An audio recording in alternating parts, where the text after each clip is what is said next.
What's up, everyone? Welcome to episode 2, The Journey.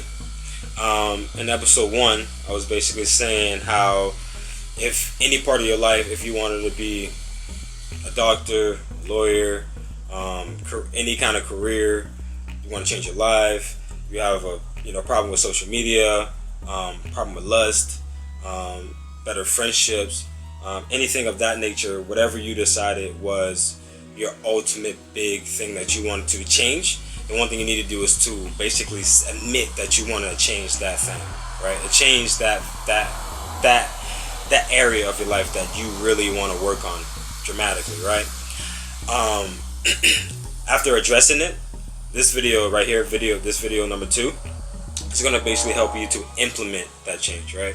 What I mean by implement is this. So, based on some research I did, I think it was the LA Times newspaper, it takes 21 days to basically implement change, right?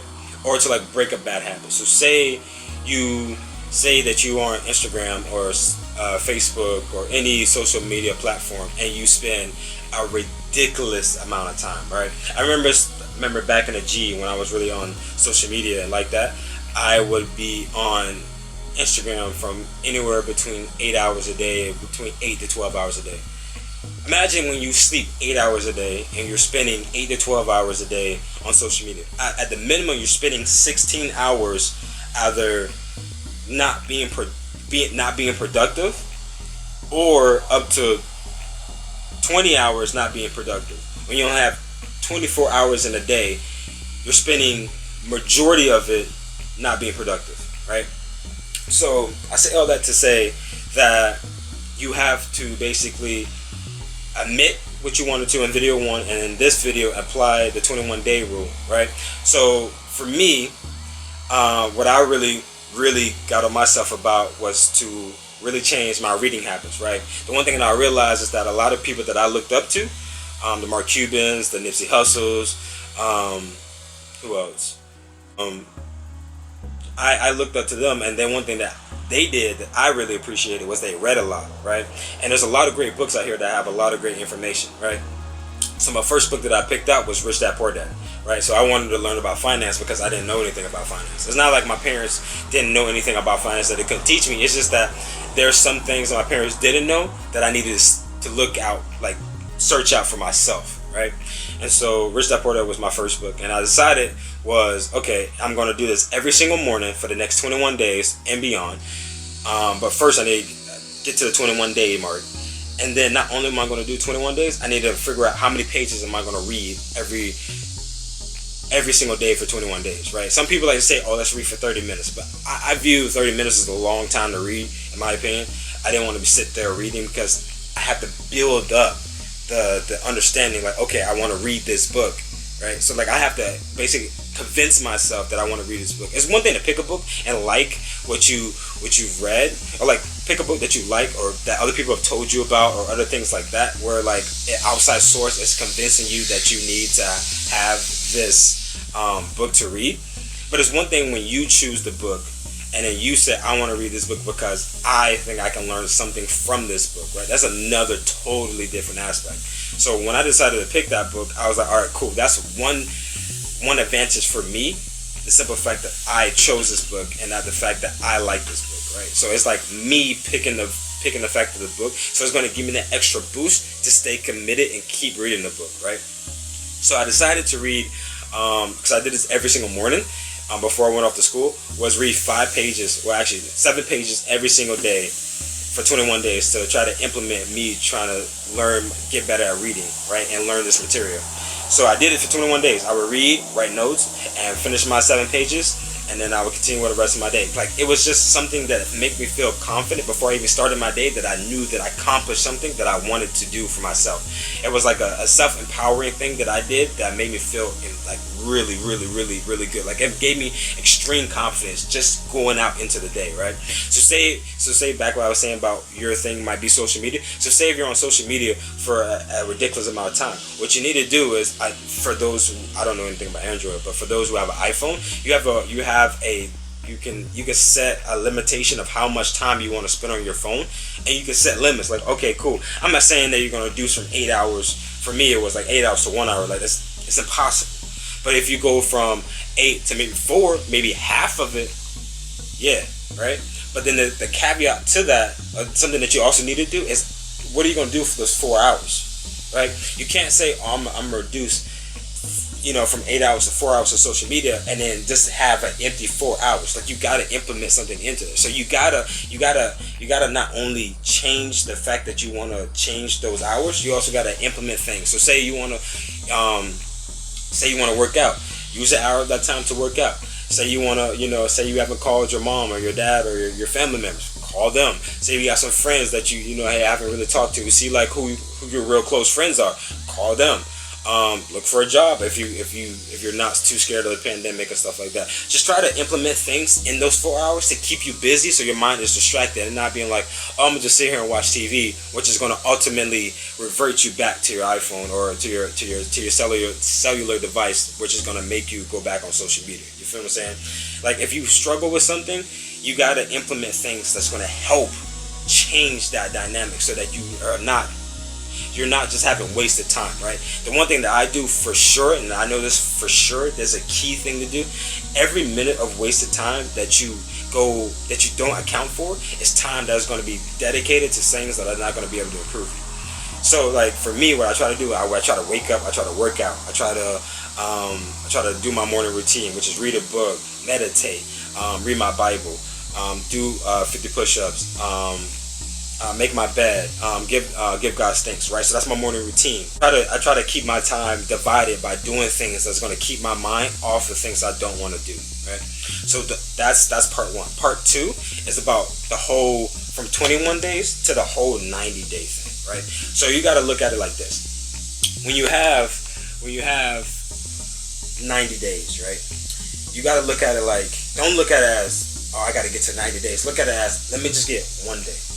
Like, take it, and my homeboy said this in this great thing, take it hour by hour, right? When you look hour by hour instead of like, 21 days, 42 days, to 90 days, to what, you know what I mean? When you start looking at it from that big of a scope to something much easier, then not only do you account for your hours better, but you can be more productive, right?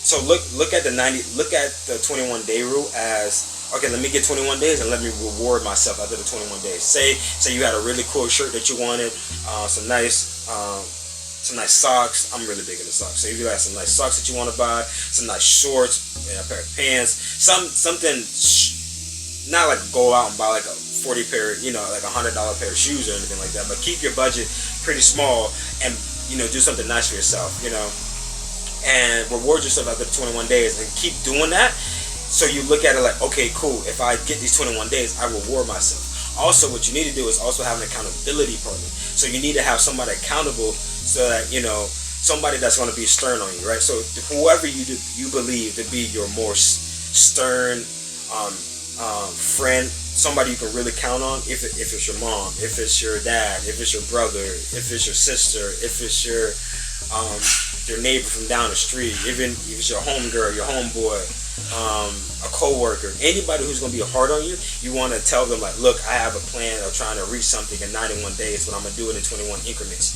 So I need you, along with myself, to be on top of the fact that I'm trying to accomplish these goals. So after 21 days, I need you to call me, or after 10 days, whatever you determine you want somebody to check on you, and tell them like, look, man, like how have you progressed in the last 10 days since we last talked, or 5 days, or 21 days, whatever it is, so that they can stay on you on the journey, so you have the extra push, right?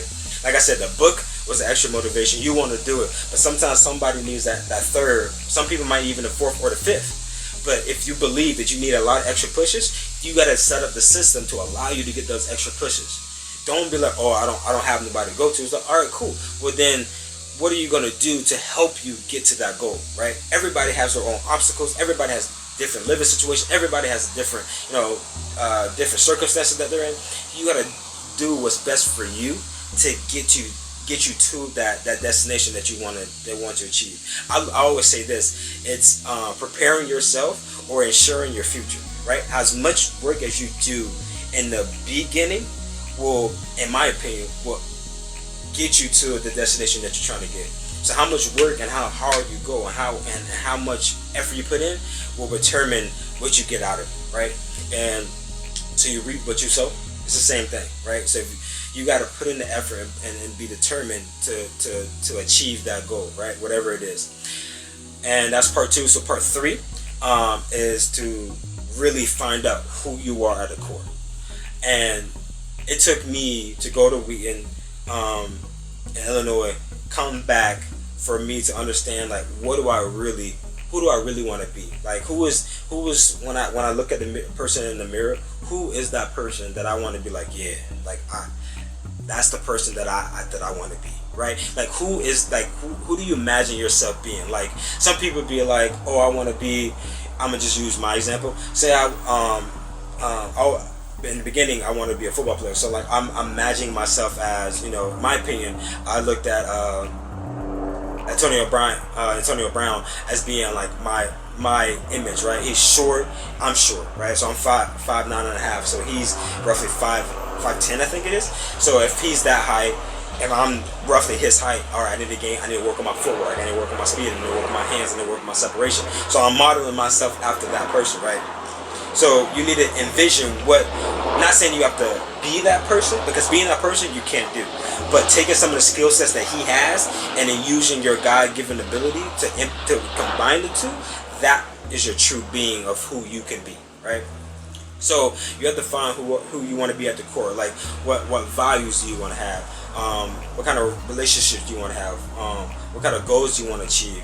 Like stop look beyond what you see from other people, right? So stop seeing like, oh, on social media you see all your friends are out partying, doing other things. If that's truly who you aren't at the core of you, then don't have FOMO because you're trying to go out there and go to a party. Because deep down you know you're not going to really enjoy the party because you're only there because you heard that so and so is going to be there. And then once you see so and so, the whole thought of actually going to the party doesn't seem as fun as before because you already achieved what you came there to do, right? And it's like you got it's like I cannot stress this enough. You have to really figure out who you want to be at the core, right? And like for me in my deep core, I want to achieve as much glory for the Lord, but I also want to give as much as I can to other people. Like nothing on earth gives me more satisfaction than helping other people, right? So doing these videos, if one person actually listens from it, takes this video and actually learns from it, I'm good. Like I can rest easy and knowing for the fact that my videos are changing one person's life, right? So that's for me, right? And everything I'm doing is not because I want to achieve some kind of status or some kind of wealth or anything like that. It's like, no, I just want to help. I'm trying to do everything I can to make sure that I can get to that one person that needs my help, right? In my mind, it's always one person, but it could be, in God's plan, it could be millions of people, or it could be 2 people, right? But I'm always looking at, I just got to get to that one person. So I need to make sure that I'm working as hard as I can so that eventually when our paths cross, that he's like, all right, I can change my life for the better because he's doing something that I want to do. You feel me? So like it's bigger than me. And there's another video that I looked up on YouTube by David Goggins. I'm gonna link the description down below. And this video is not for the faint of hearts, right? If you are don't have tough skin, if you believe that what I'm saying is BS, if you believe that you can't achieve anything you want to in this world, then turn me off. Don't listen to me. Believe whatever you want to. Godspeed, and I wish everything. I wish the best for you. But for those who are still listening and still want to truly achieve, I recommend I on everything that I love, on everything that I believe, and I told my homeboy this, and I believe the impact of him. He watched this video by David Goggins on Tom Blue. Like I said, it's gonna be down in the description, and it changed our lives. Like it's such an impactful video to a point where like even I knew he was on the right track. I love hearing a great thought, and then also having somebody else confirm that thought, or multiple people confirm that thought, right? When it's like 2 different like sources, right? So the time and David Goggins in the video, he says that you gotta basically go into that dark room. Some people are like dark room, but you gotta basically look go under your own curtain and face the facts of who you want to be, and be like, stop being scared, afraid of like who you don't want to be. Right? So you got to go under your own curtain and start addressing things that are not you. Right? So that's what he means by going to that dark room to figure out who you are and address who those insecurities and those fears that you have. You got to address those. And to also second that fact, TD Jakes was also saying that you gotta, like, he was saying that God works on you in the dark, right? So like as much as you work on yourself, not saying you gotta work on yourself in the dark, but as much as you work on yourself, the true things that you are fearful of, scared of, intimidated by, things that you truly not are at your core, and the things that you really want to be and live, who you truly want to be, let that person come out, will start to reveal itself as much as you work on yourself, right? So that's what they were saying, and that's why I recommend this video. This video will, I promise you, if you take notes, if you're diligent about watching this video, I don't recommend watching it once. I recommend you at least watch it twice, right? From start to finish, right? Take notes both times, right? And then just go over those notes day in for the next 21 days. If that's the only thing you do for the next 21 days, watch that video once and read those notes every single day, like in the morning and at night, and then do that for 21 days, and then watch it again after the 21st day, and do it again for another 21 days, and try it. Very, very, very, very strong aspect. But I really recommend watching that video, watching it first for the first 21 days, and taking notes, and then doing it again at another 21 days and take notes, and do it every morning and every night for those 21 days. And I promise you, it will have a great effect on your life, because it's gonna get you to address those fears and those insecurities that you haven't addressed, that you haven't dealt with, that you want to change. That's gonna help unleash those, like they say, the monkey on your back, the weight off your shoulder, is gonna allow you to do those things. So I'm hoping that you heed my advice, and that you watch me to the end of the video, and please like and subscribe and comment down below.